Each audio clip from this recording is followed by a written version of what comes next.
YG와 JYP의 책걸상. 책에 관한 걸쭉하고 상큼한 이야기. 책걸상이 찾아왔습니다. YG 강량구입니다. JYP 박재영입니다. 네.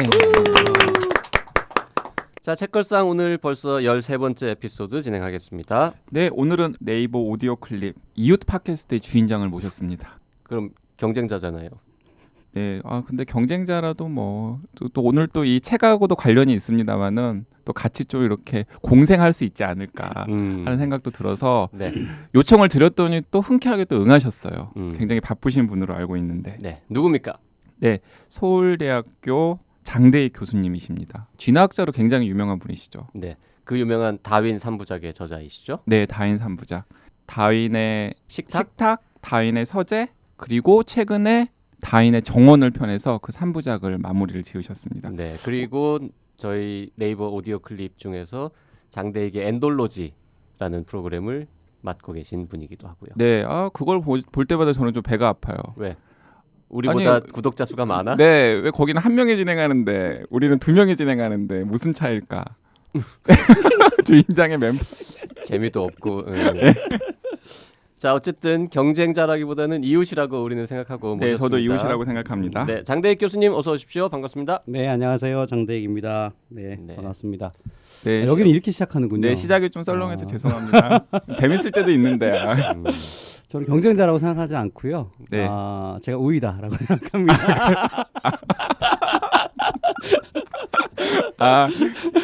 가치가 없다. 예. 도와주러 오셨군요. 네, 그렇습니다. 네. 자, 그러면 우위에 계신 그 엔돌로지에서 여기 출연했다고 꼭 말씀해 주시기를 네. 부탁을 드리겠습니다. 그리고 가능하면은 같이 구독하자고. 네, 동방구독. 동방구독. 네. 네. 자, 잠깐 소개를 드리겠습니다. 서울대학교 자유전공학부 교수로 계시고요. 과학과 인문학의 경계에 서 계신 분이죠. 그러면서 여러 가지 분야에서 이 소통, 통섭 이런 활동을 하고 계신 분인데 일단 시작은 기계공학으로 공부를 시작하셨습니다. 카이스트 기계공학과 출신이시고 여기 이거 누가 쓴 말이죠? 진학했으나 공부에 흥미를 잃고 방황의 시간을 보냈다. 이거는 제가 쓴 말입니다. 스스로. 네. 네. 저랑 비슷하네요. 네. 학부 때 방황한 거는. 훌륭한 사람들이 다 이런 과정을 그렇죠. 겪죠. 네. 네. 이후 전공을 바꿔서 서울대학교 과학사 및 과학철학 협동 과정에 들어간 뒤 진화생물학을 만나게 되면서 자신의 삶을 바꾸는 호기심과 열정을 발견했다. 이때부터 진화학자로서의 정체성이 시작이 되신 거죠. 예, 근데 여기 조금 멘트가 좀 더 정확해야 될 것 같은데요. 이제 좀 사실 얘기하다 보면 과학사 및 과학철학 협동 과정에 들어갔는데 왜 진화생물학을 만나게 됐나 이런 네. 거잖아요. 과학철학 중에서 생물철학이라는 분야에 꽂혔던 거죠. 그래서 생물철학 중에서도 이제 진화학을 관심을 갖게 돼서 이제 나 어느 순간 내가 진화를 공부해야겠다라고 결심을 했을 정도로 좀 또 그 안에서도 좀 이렇게 방황 또 한 거죠.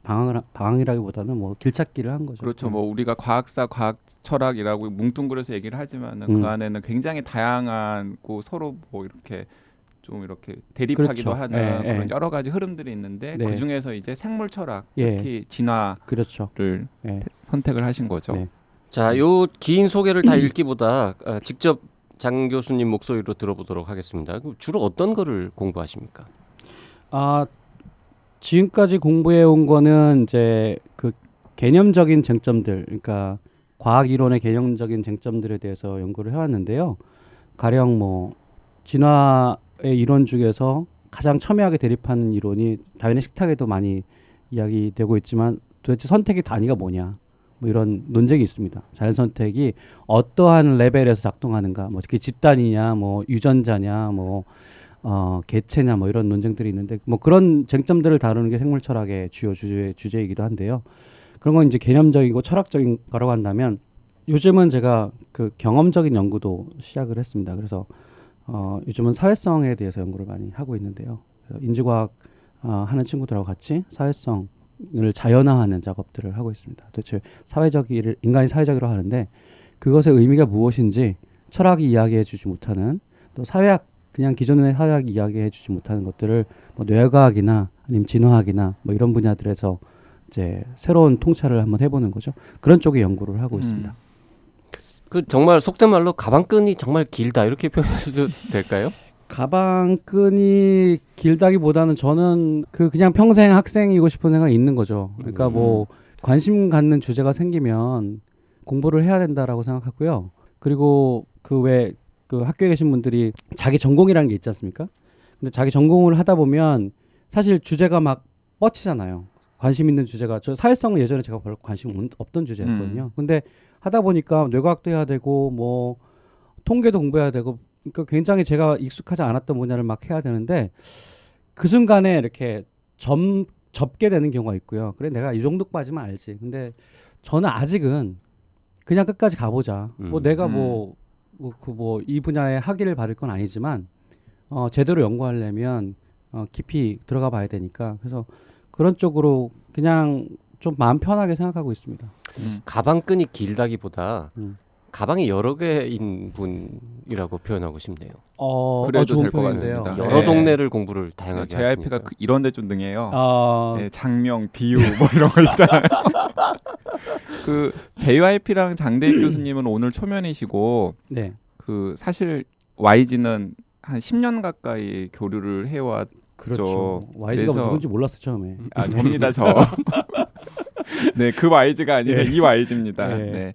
근데 제가 이 장대익 교수님을 좋아하는 학자이자 이 선배 후배 입장에서 선배로서 이렇게 보면서 항상 느끼는 점이 뭐냐면 계속 변화하시는 분이라는. 네. 제가 전공이 진화 아닙니까? 네. 그렇죠. 진화하는 그러니까, 아이덴티티. 네, 진화하는 아. 정체성. 네. 그러니까 이거 사실은 뭐 지금 40대 후반 정도에 또 서울대학교 교수 정도 되면은 한 10년 전쯤에 공부한 걸 가지고서 그냥 계속 그냥 그것만 이렇게 우려 먹어도 사실 뭐라고 할 사람이 별로 없을 텐데. 요즘 뭐라고 많이 해요. 그래요? 좀 대학 환경이 좀 척박해졌군요. 아직 테뉴어가 아니시더라고요. 네. 예. 근데 계속해서 뭔가 관심사도 넓혀가고 또 과거에 있던 걸 또 이렇게 또 접는 게 아니라 연결을 시켜가면서 계속 심화 발전시켜가는 모습이 저는 굉장히 인상적이었고 오늘 같이 읽어볼 다인의 정원도 그런 과정 속에서 나온 책이라고 저는 생각을 합니다.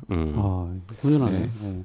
그리고 다른 수많은 지식인들보다 또 한 가지 나은 점이 있다면 글을 잘 쓴다는 거. 맞습니다. 네. 네.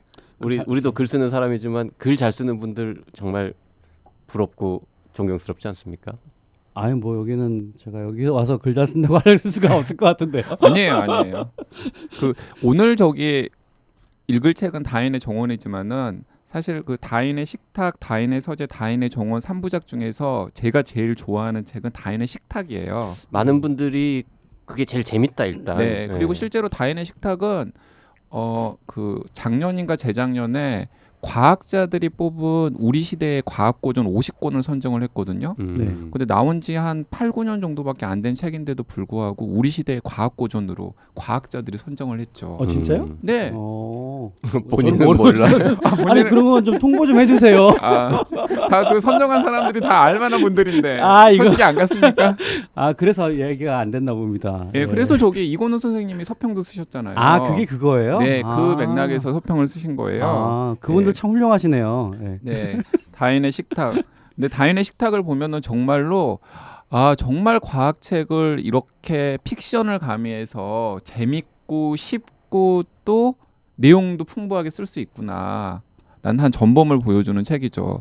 그래서 저는 다인의 정원을 읽고서 장대익 교수의 전 작업이 좀 궁금하시다 싶은 청취자들이 있다면 다인의 식탁도 꼭 한번 읽어보시길 권해드립니다. 일단 저부터 네. 읽어보려고 합니다. 아직 JYP는 안 읽었습니까? 저는 이제 식탁 서재를 다 안 읽어봐서 네. 서재 네. 정원부터 읽었는데요. 솔직히 정원은 저한테 너무 어렵더라고요. 근데 이제 식탁은 훨씬 재밌다, 쉽다 네. 말씀들을 많이 네. 하셔서 꼭 읽어보려고 합니다.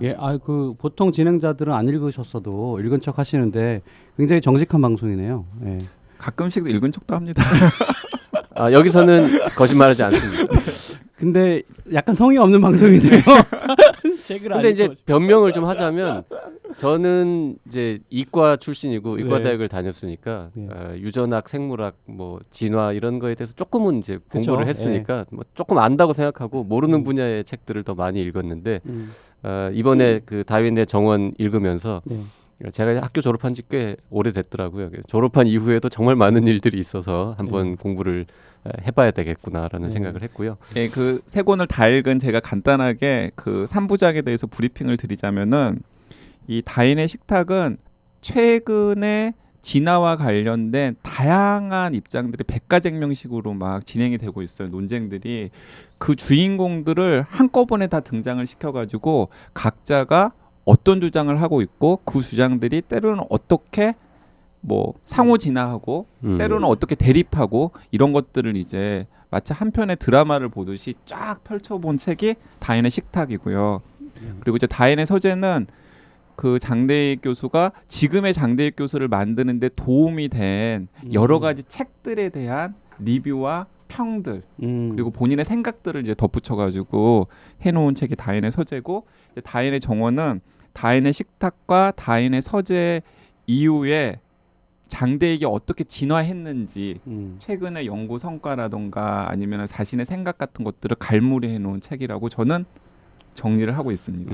YG의 브리핑에 대해서 저자는 어떻게 생각하십니까? 역시 예리하시고요. 근데 잘 말씀하셨는데 차이를 좀 말씀을 조금 덧붙이자면 식탁과 정원은 스토리텔링이 좀 들어갑니다. 식탁과 서재는 식탁과 서재군요. 예. 네네. 식탁과 서재. 저도 헷갈려요. 이게 네. 식탁, 정원, 뭐 서재여서 저도 좀 가끔 헷갈리는데 표지도 좀 비슷하고. 네. 근데 어쨌든 그 은유를 맞추기 위해서 그 글자 수를 맞추기 위해서 무지 노력을 했다는 식탁, 말씀드리고. 서재, 정원. 그렇습니다.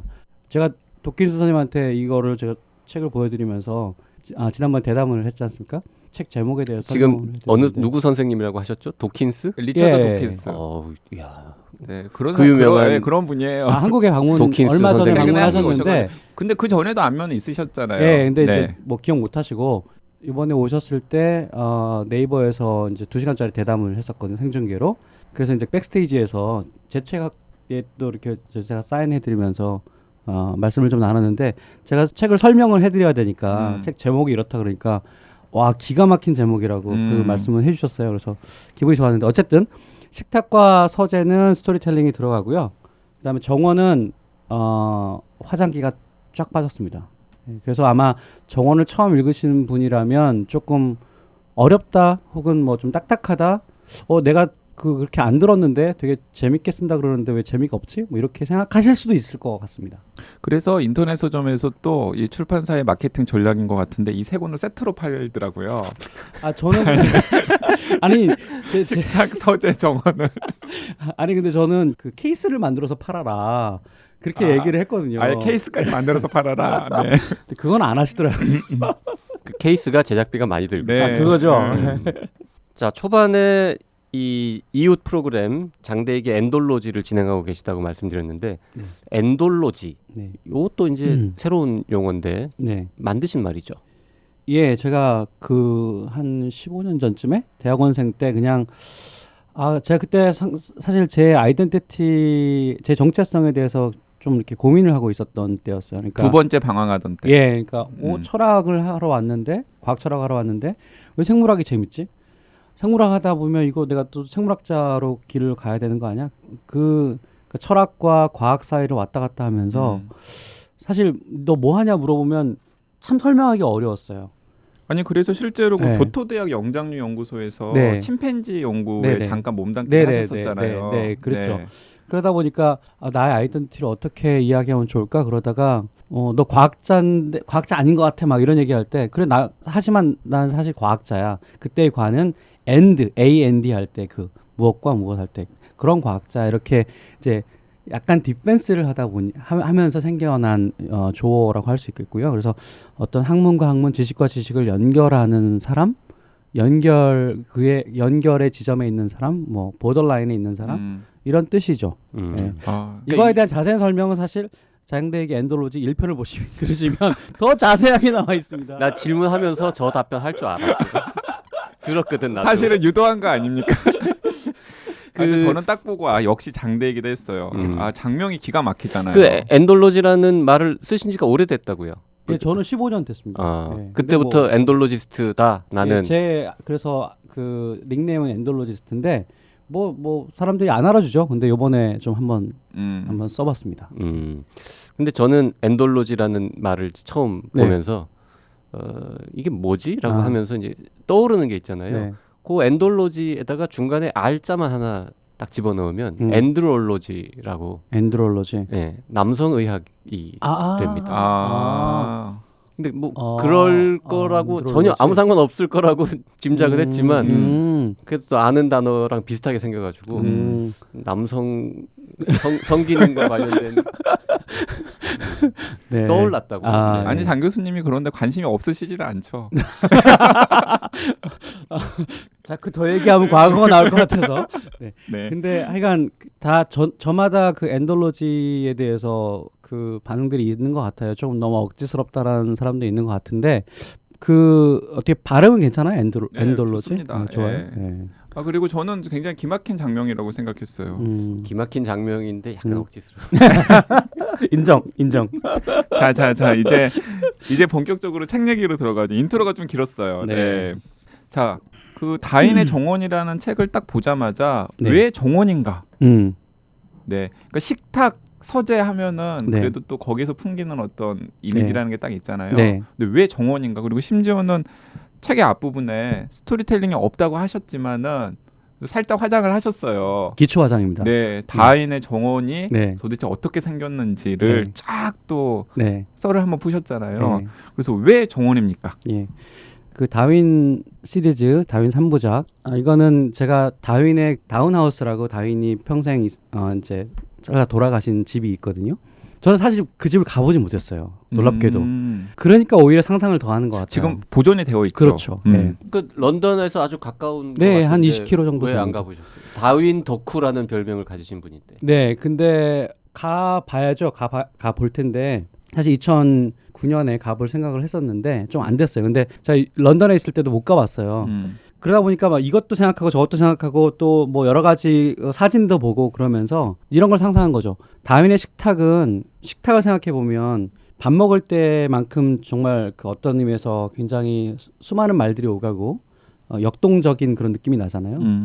그 다음에 서재로 오면 뭐 책 읽고 어떤 지식이 그 사람에게 영향을 주는 것들에 대해 생각해 볼 수 있고, 그 다음에 밖을 나가면 정원이 있는데 그 정원에는 꽃이 피고 열매가 맺고 벌레들이 돌아다니고 나비도 있고 동물을 키우고. 동물을 키우고 뭐 이런 이제 상상을 할 수 있어요. 근데 그거를 지식학하고 연결을 해보니 정원은 다윈이 돌아가신 이후에 다윈의 진화론이 한번 생겨난 이후에 꽃을 핀 이후로 어떻게 새로운 그것에 영향을 받은 새로운 이론과 새로운 사상들 가치들이 그 정원에서 피어났는가 이걸 상상하게 된 거죠. 그랬더니 이제 할 얘기가 좀 있는 거예요. 그래서 정원이라고 한 컨셉은 과학이 꽃피운 새로운 가치들, 새로운 의미들, 새로운 사상들, 다윈 이후로 뭐 이런 것들을 한번 그려보고 그것에 대해서 써보자 이렇게 컨셉을 잡은 거죠.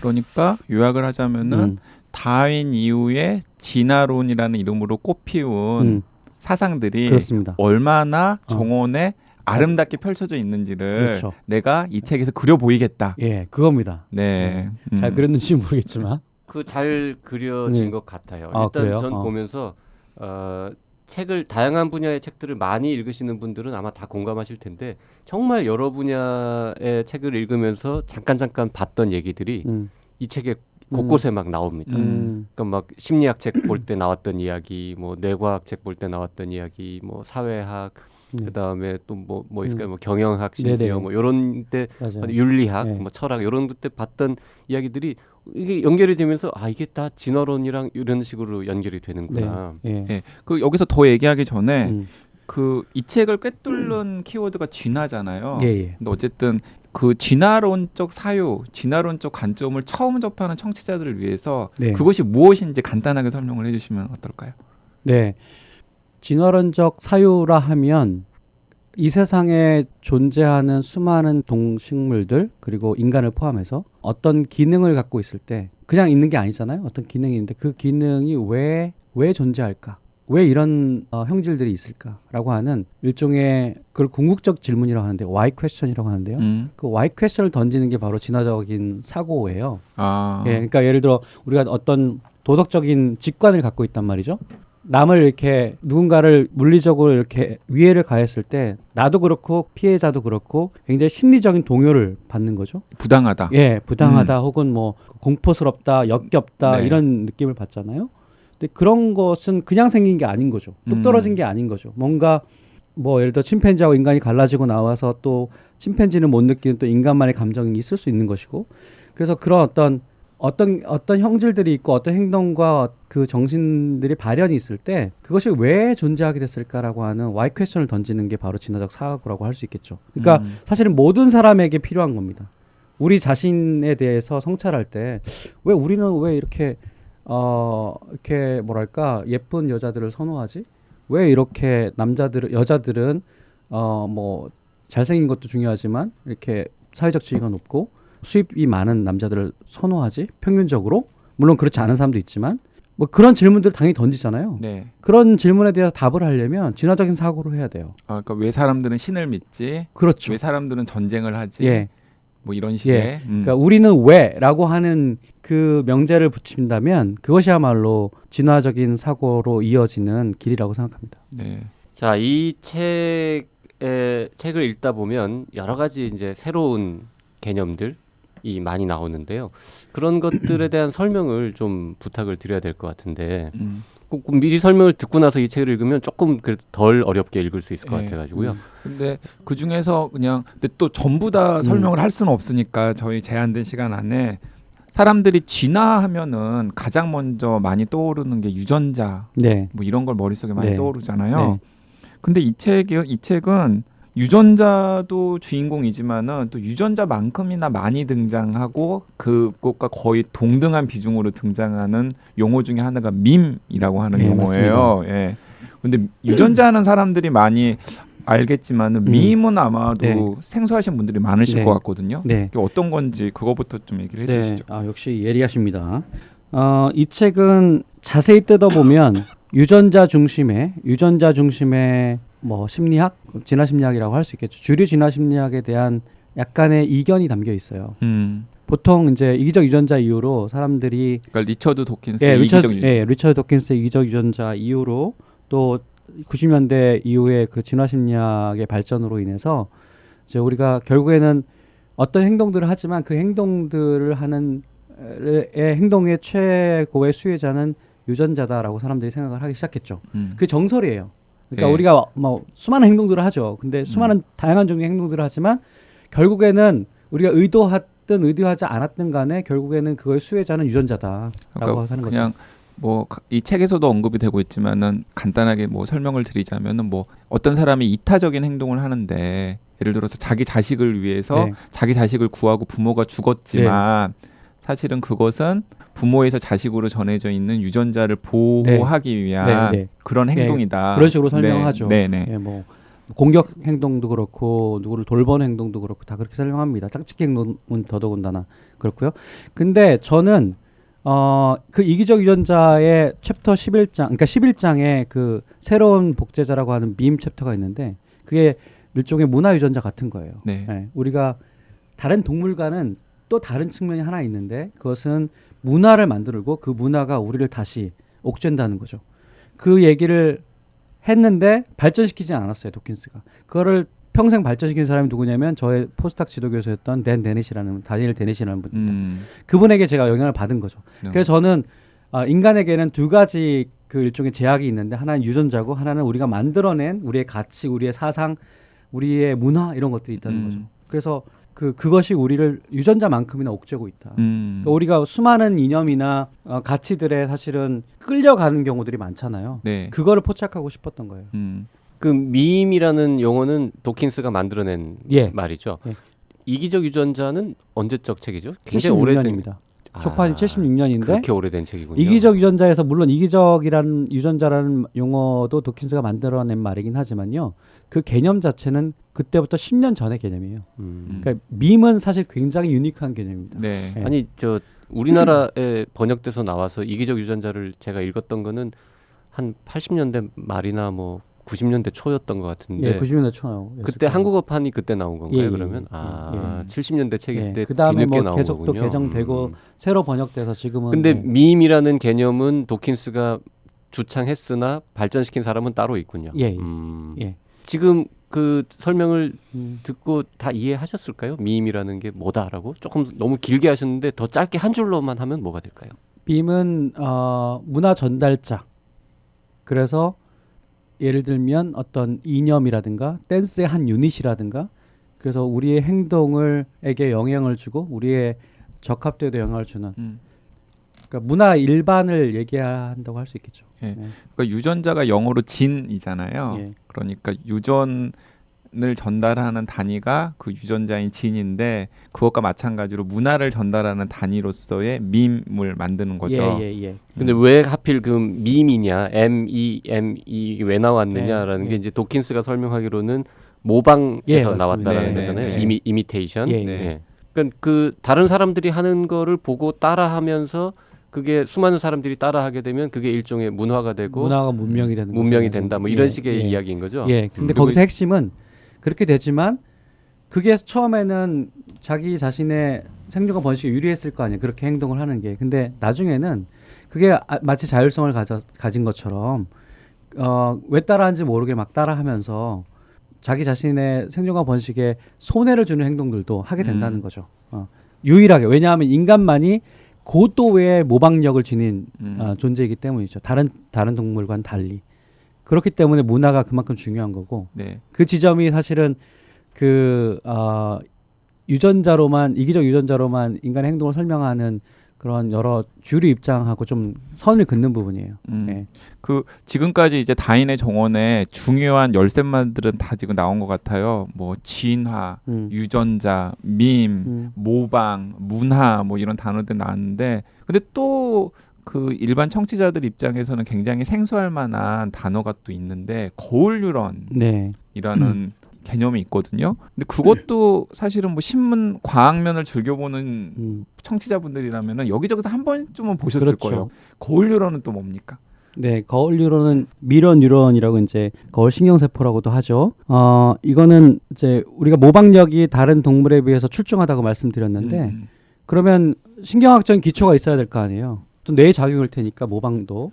그래서 연구자들이 뭐 사실은 원숭이를 연구하다가 원숭이 뇌를 연구하다가 우연히 발견된 건데요. 우리가 어떤 행동들을 하잖아요. 그럼 행동들을 실제로 할 때는 뇌에서 벌어지는 활성화 패턴이 있겠죠. 근데 그걸 실제로 하는 게 아니고요. 누가 하는 걸 보는 거예요.